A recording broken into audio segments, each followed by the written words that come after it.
Shalom Bapak Ibu yang dikasihi oleh Tuhan kita Yesus Kristus. Pada hari ini saya akan membawakan renungan singkat dari kitab Kisah Para Rasul 20 ayat yang ke-28. Namun sebelumnya mari kita bersatu di dalam doa, kita berdoa.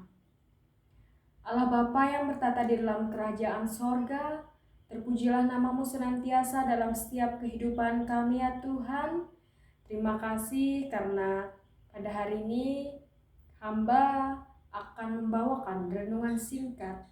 Biarlah Tuhan yang memberkati renungan ini sehingga siapapun setiap yang mendengarkan renungan ini ya Tuhan boleh menjadi berkat, boleh dapat difirmankan serta boleh diaplikasikan di setiap kehidupan kami Tuhan.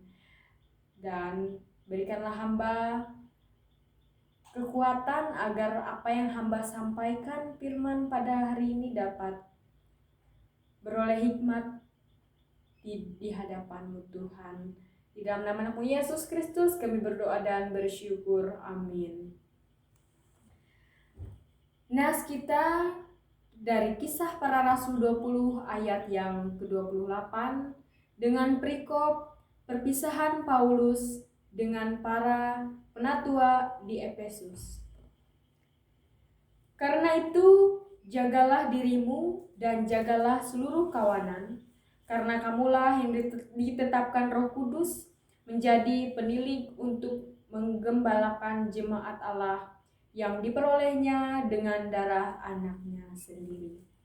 Baik, pada hari ini saya mengutip satu judul khotbah, yaitu dari nas ini, perintah Allah kepadamu.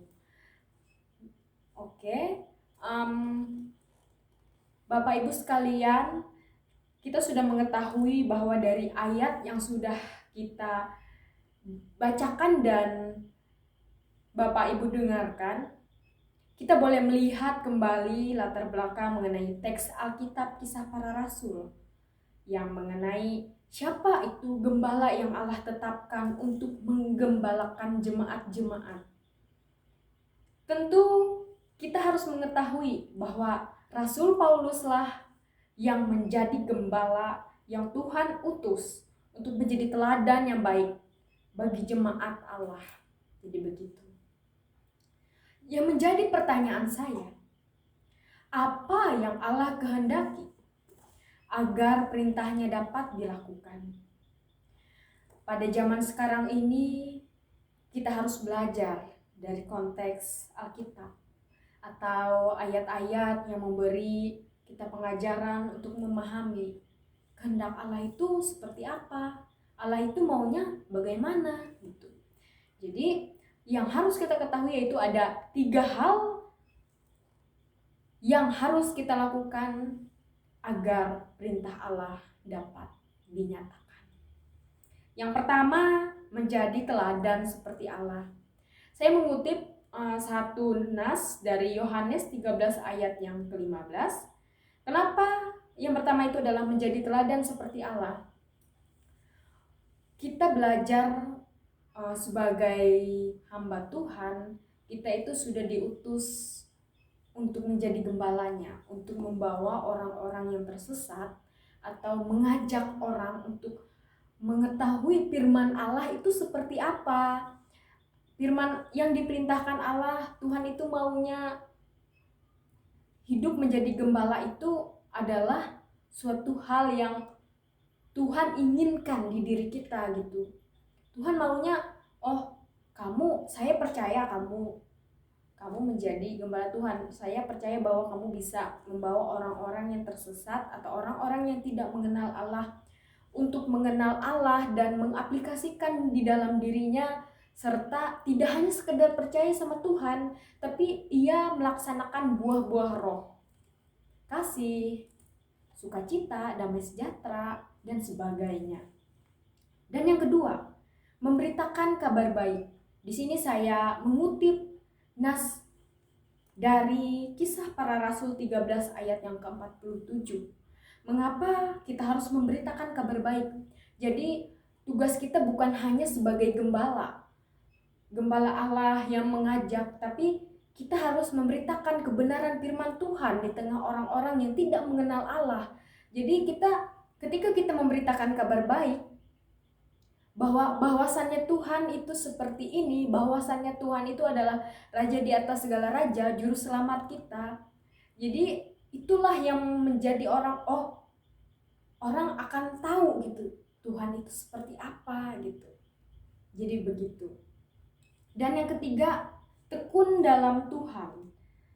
Nasnya yaitu dari Amsal 8 ayat yang ke-17. Mengapa kita harus tekun dalam Tuhan? Ketika saya sebagai gembala Tuhan, saya sudah memberitakan kabar baik.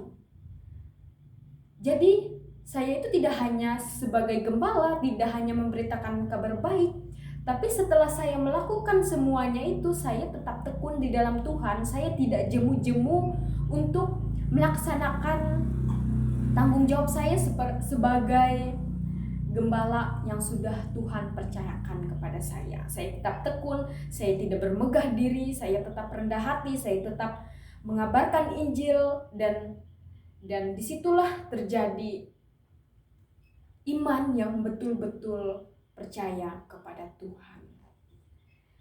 Untuk penutup kita, sebenarnya Allah itu menghendaki bahwa ketika kita harus menjadi gembala yang hidup dan berkenan di hadapan Allah, kita tidak akan pernah berhenti untuk menjadi gembala Allah, mewartakan kebenaran firman, dan selalu mendengarkan seruan Allah. Terima kasih. Mari kita bersatu di dalam doa untuk menutup renungan singkat kita. Terima kasih Tuhan, karena pada hari ini kami telah mendengarkan sebagian dari firman-Mu. Tuhan, biarlah firman yang disampaikan dan didengarkan ini tidak menjadi berlalu begitu saja, tetapi boleh menjadi hikmat dan boleh diaplikasikan di hidup kami, serta memaknai kebenaran firman Tuhan di kehidupan kami. Tuhan, terima kasih. Kami serahkan seluruh kehidupan kami hanya di dalam nama anak-Mu Yesus Kristus. Kami berdoa dan bersyukur. Amin.